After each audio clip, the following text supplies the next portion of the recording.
Então, pessoal, na disciplina, né, nosso planejamento de espaço urbano, é essencial a gente conhecer um pouco sobre o que diz, né, o Estatuto das Cidades, que é a Lei 10.257 de 2001. Então, ela traz, né, todas as diretrizes para o planejamento das cidades, desenvolvimento, né, organização, e traz como ponto principal, né, as discussões relativas também ao plano diretor, sua implantação, execução e sua fiscalização, né, que é um dos pontos cruciais também. Então, no slide, como vocês devem ter visto lá no AVA, né, eu coloquei o sumário, né, da lei, do Estatuto das Cidades, e o nosso slide ele segue aproximadamente essa mesma sequência do Estatuto das Cidades, né, do que está previsto lá no documento. Então, para a gente relembrar um pouco os conceitos que nós discutimos desde o início da disciplina, né, existem, como nós já vimos, vários conceitos de cidade. Não é, não existe um conceito único, né, para definir o que seria a cidade. Então nós vimos vários, né, como ele evolui ao longo do tempo, porém isso aqui é o que traz dentro da parte da legislação. Então, fruto do trabalho coletivo, né, de uma sociedade. Então a cidade é todo esse fruto do nosso trabalho como um todo, né, durante o passado dos séculos, o tempo histórico, muito semelhante ao conceito de espaço geográfico, né, por ser também um espaço geográfico. Nela está materializada a história de cada povo, relações sociais, econômicas, né, religiosas, políticas. Então, a cidade reflete tudo isso nas suas igrejas, nos prédios públicos, no comércio, né? Então, tudo que tem a ver com religião, sociedade, política, economia e cultura é refletido dentro das cidades, né, em sua paisagem. Então, sua existência ao longo do tempo é determinada pela necessidade humana de se agregar, né, de se interrelacionar e se organizar em torno do bem-estar comum. Então, uma das funções da cidade é justamente essa, agregar, né, a população humana, que embora muitas vezes viva em conflito, prefere sempre estar junta, né, num espaço minimamente organizado.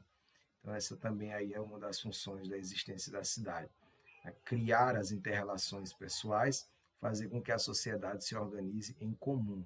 Né? E ela também tem, né, tem sua função, né, de produzir e trocar bens e serviços, né, criar cultura, arte, manifestar sentimentos e anseios, só se concretizam na diversidade que a vida urbana proporciona. Então, uma das grandes funções, assim, também como espaço rural, né, como meio rural, como campo, a cidade também produz e realiza trocas de bens e serviços.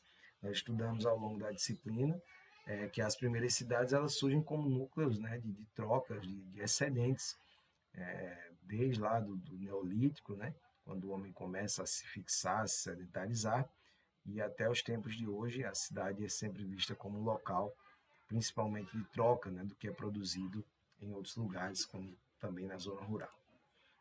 Aqui é uma imagem do Colorado, né, uma imagem um pouco mais antiga, mas uma imagem de cima, né, da cidade. Eu achei essa imagem no material que eu tinha, mas infelizmente não tem o ano nem o fotógrafo. Né? Perguntei a um colega lá de Campos, ele não sabia precisar, né, obviamente, que período ocorreu a imagem, mas é uma foto de Colorado, né, a gente lembrar de um exemplo de cidade. Então, falando em fotografia, né, fotografia de uma cidade é a fotografia de uma sociedade. Nós discutimos também em vários momentos como que a cidade reflete, né, a cultura e a evolução social de um povo.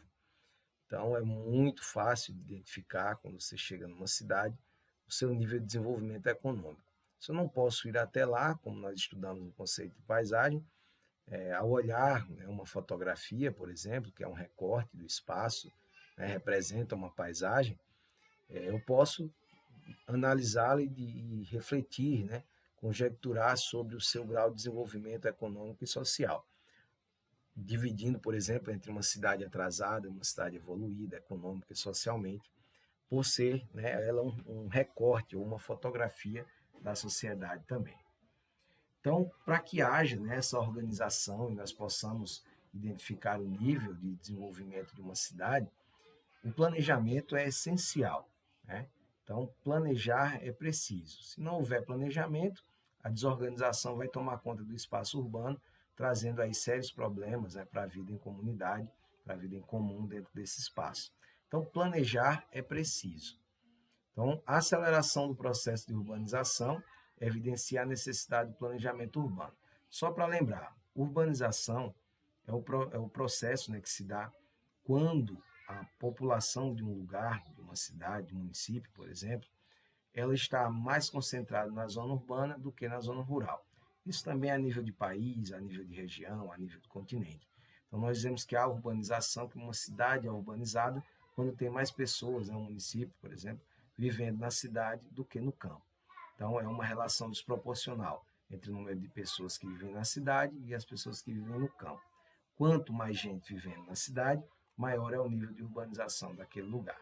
E não tem uma relação direta com a organização, o seu planejamento.